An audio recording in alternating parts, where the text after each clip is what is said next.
Bonjour et bienvenue à tous. Il existe un débat déchaîné dans le football mondial. Cristiano Ronaldo ou Lionel Messi? L'un est argentin, l'autre portugais. Léo mesure 1,70 m, Cristiano 1,85 m. L'homme de Rosario n'a eu qu'un seul club, l'autre en a eu 4. Pour certains, l'Argentin est le plus grand joueur de tous les temps, et pour d'autres, le Portugais le bat à plat de couture. Ce que l'on ne peut nier, c'est que ces deux joueurs sont les meilleurs de leur génération et qu'aucun autre ne se rapproche du niveau auquel ils opèrent. Ce qui rend leur rivalité encore plus complexe, c'est que, bien qu'ils soient buteurs, ils sont tous deux vraiment différents l'un de l'autre. Alors que Lionel Messi est plus technique, Cristiano Ronaldo s'appuie sur la puissance et une incroyable éthique du travail. Ce sont ces différences qui les rendent uniques et qui rendent leur rivalité spéciale. Vous l'avez compris, aujourd'hui nous nous intéressons à 10 différences entre Lionel Messi et Cristiano Ronaldo. Mais d'abord, commençons par la question du jour. Quel est le club actuel de Cristiano Ronaldo? Est-ce option A, le Real de Madrid, option B, la Juventus ou encore option C, le Raja de Casablanca? À votre avis, quelle est la bonne réponse? Si vous l'avez, écrivez-la maintenant dans les commentaires et je vous donne la bonne réponse en fin de vidéo. On commence.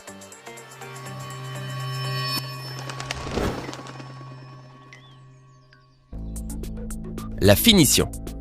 Cristiano Ronaldo. Commençons par ce qu'ils font de mieux, finir.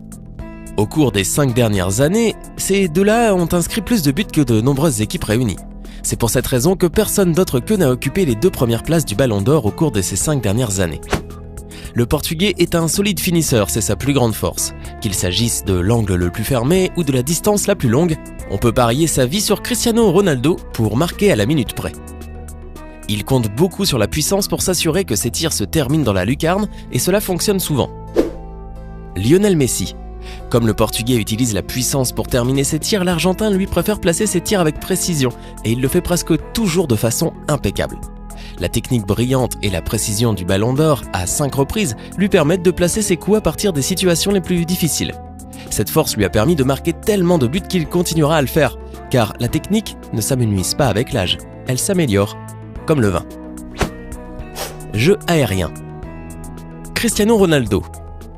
Cristiano Ronaldo ne saute pas, il vole. Le Portugais a peut-être le plus grand saut dans le jeu car il donne l'impression de flotter dans les airs pendant qu'il y est.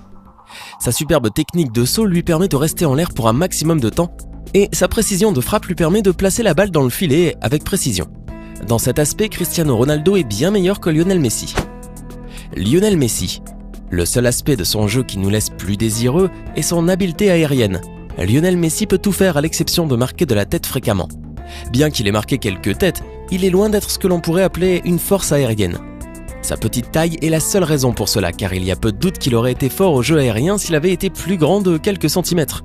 Il s'est amélioré en termes numériques en marquant quelques têtes cette saison, mais il n'est en aucun cas prolifique dans les airs. Passe. Cristiano Ronaldo. À l'époque de Manchester United, ce n'était pas quelque chose qu'il faisait souvent, il préférait les dribbles plutôt que de passer à un coéquipier et de développer le jeu. Au Real Madrid, cependant, son style de jeu a considérablement changé et il fait entrer ses coéquipiers beaucoup plus qu'avant. Sa passe, cependant, n'est pas aussi créative qu'elle devrait l'être pour un joueur de son calibre. Il est rare qu'il exécute une passe à travers le ballon ou une passe de lob pour faire passer son coéquipier au but. Après tant d'années de football au sommet, on peut conclure qu'il s'agit de la plus grande carence de son jeu, ce qui lui coûte beaucoup d'appréciation. Lionel Messi. Il y a très peu de joueurs dans le monde qui peuvent passer le ballon aussi facilement que Lionel Messi dans le dernier tiers. L'Argentin est un génie pour créer des occasions pour ses coéquipiers en glissant dans des passes percutantes qui démantèlent la défense de tant d'équipes. Son contrôle de près irréel lui permet de faire des passes à partir des espaces les plus étroits et sa vision de faucon lui donne la précision qui le rend efficace. Il peut être fermé par plusieurs défenseurs et ne pas l'empêcher de les violer avec une passe divine. Les dribbles. Cristiano Ronaldo. Il était une fois, Cristiano Ronaldo était l'un des meilleurs dribbleurs du monde. Pendant son séjour au Sporting et à United, il sortait le ballon des profondeurs et driblait de nombreux joueurs pour marquer. Ces dribbles de freestyle ont d'ailleurs ruiné les soirées de nombreux défenseurs. Cependant, et il faut l'avouer, il n'est plus le même aujourd'hui, car il peut rarement réussir un seul dribble de nos jours. Le problème, c'est que son style de dribble a fait en sorte qu'il est devenu un peu prévisible à un moment donné de sa carrière. Sa méthode de dribble ne marche pas souvent très bien en Liga, comme nous l'avons vu avec Gareth Bale. Lionel Messi. Lionel Messi est le meilleur dribbleur du monde. Son contrôle de près pendant qu'il dribble est assez étonnant et fait que les gens se demandent comment il le fait réellement. La balle semble coller à ses pieds, vraiment, comme s'il était né avec elle, et c'est une extension de sa jambe. C'est le seul domaine où Lionel Messi est carrément supérieur à Cristiano Ronaldo, ou n'importe quel joueur d'ailleurs, et laisse peu de place au débat. Vitesse. Cristiano Ronaldo. L'un des aspects les plus mortels de son jeu est le rythme. Il peut distancer presque tous les défenseurs du football mondial. Son incroyable force musculaire des cuisses lui permet d'avancer à grands pas et de couvrir beaucoup de terrain en très peu de temps. Son style de course est vraiment avantageux lorsqu'il y a de l'espace libre pour courir. Cependant, là où l'espace est petit, il peut rarement fonctionner à pleine vitesse. Lionel Messi. Si l'Argentin est aussi rapide, son style de sprint est très différent de celui du Ballon d'Or. Il court avec de courtes enjambées, comme on peut s'y attendre en regardant sa taille, et cela lui permet de se tordre et de tourner davantage et de faire des ravages contre les défenses. Ce style de sprint est ce qui lui permet de couvrir des mètres supplémentaires et semble presque insaisissable. Première touche. Cristiano Ronaldo. La première touche est une partie essentielle de l'ensemble des compétences d'un joueur. Il différencie le bien du meilleur. Un bon premier contact est le signe d'un joueur intelligent. Quiconque a joué un peu au football sait à quel point il est difficile de contrôler une passe entrante. Le premier contact de Cristiano Ronaldo est décent. C'est le moins qu'on puisse dire. Ce n'est pas malin ou génial, c'est juste décent. Il peut recevoir la balle et le contrôle, mais pas toujours faire de l'espace avec elle. Pendant qu'il frappe, toutefois, le décent devient légendaire, puisqu'il a marqué des buts étonnants avec son premier contact. Quelque chose que lui seul peut faire le mieux. Lionel Messi. Quand il s'agit du premier contact, il y en a quelques-uns de mieux que Lionel Messi. Ce qui fait de lui un génie, c'est son premier contact subtil. Avec son premier contact lui-même, il bat les défenseurs et se crée de l'espace. Sa conscience lors de la réception de la balle dans un environnement offensif est incroyable. Près du but, cependant, son premier contact pour marquer n'est pas aussi glorieux que celui du Portugais. La perception qu'a Cristiano dans ces situations est meilleure que celle de l'Argentin. Faible résistance des pieds.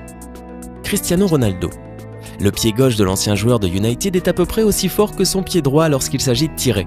La puissance qu'il génère à partir de son pied supposé plus faible en tirant un coup de feu en laisse beaucoup avec des yeux ébahis. Cependant, il n'utilise pas vraiment sa puissance en dribblant. À cet égard, son pied faible est vraiment faible. Pour être juste envers lui, tous les joueurs ne sont pas Santi Cazorla pour utiliser leurs deux pieds même en dribblant. Lionel Messi. Lionel Messi a marqué de grands buts avec son pied droit. Si son pied droit est plus faible, n'est pas aussi fort que le pied gauche du Portugais, il est plus efficace lorsqu'il est plus près du but. Même avec son pied droit, Messi semble bien placer la balle. Mais à part cela, et sur de longues distances, sa droite est presque obsolète et il ne l'utilise que pour courir et se balancer. Attitude extérieure. Tandis que Léo Messi a maintenu une image publique correcte, même dans les moments de haute tension, ce dernier a été son pire ennemi en termes de gestion de l'image pour Ronaldo. Son carton rouge et son attitude dans certains matchs ont été critiqués, mais il n'y avait rien de tel que d'organiser une grande fête d'anniversaire le soir où son équipe s'est inclinée 4-0 face à l'Atlético. Alors, laquelle de ces différences entre Lionel Messi et Cristiano Ronaldo vous impressionne le plus? Lequel trouvez-vous meilleur, Messi ou Ronaldo? Donnez-nous votre sentiment en commentaire. Sinon, le club actuel de Ronaldo est la Juventus. La star portugaise a accepté de changer d'équipe pour environ 117 millions d'euros. Et le moins qu'on puisse dire, c'est que la Juventus a vraiment touché le gros lot avec Ronaldo. Le maillot du footballeur se vend comme des petits pains. Hey, c'est tout pour aujourd'hui. Si vous avez aimé la vidéo, n'oubliez pas de la liker et de la partager avec vos amis. Et si vous êtes nouveau sur la chaîne, n'oubliez pas de vous abonner et d'activer la notification. Bye bye!